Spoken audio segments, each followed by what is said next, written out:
Pemerintah Bali diharapkan lebih konsen dengan pembangunan Bali berkelanjutan termasuk pembangunan pariwisata yang merupakan sektor unggulan. Selain itu, perlunya disusun kembali blueprint pembangunan Bali ke depan. Hal tersebut disampaikan Ketua Ikatan Cendekiawan Pariwisata Bali, Putu Anom di Denpasar.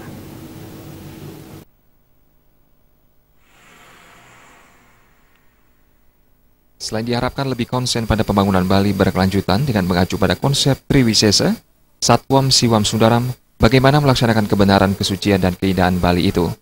Pemerintah perlu mendesain atau menyusun kembali blueprint pembangunan Bali, karena ini yang belum ada. Selain itu, pembangunan Bali harus jelas dengan membuat kajian daya dukung Bali dalam pembangunan sektor pariwisata maupun yang lain. Terpenting lagi, menurut Putu Anom, rencana pembangunan tata ruang Bali harus diaplikasikan termasuk rencana tata ruang wilayah yang ada di kabupaten kota maupun SDH, ada detail tentang rencana tata ruangnya. Kita perlu mendesain ulang lagi atau menyusun kembali blueprint pembangunan Bali. Jadi jangan ragu-ragu, jadi harus tegas melaksanakan aturan. Kalau tidak, pembangunan ini akan amburadul.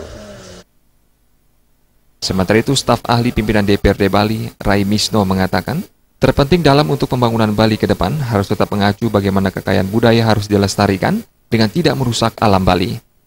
Dan untuk melestarikan ini tentu pembangunan-pembangunan yang ada di Bali ini juga harus dipikirkan agar tidak merusak lingkungan Bali. Nah, kita tahu di Bali ini bisa seperti sekarang ini karena Bali memiliki konsep Trihita Karana.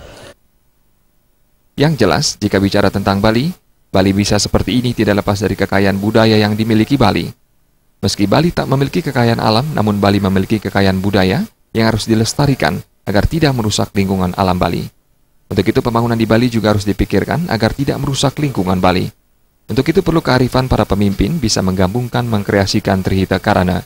Pera Widya dan Bayudi, Bali.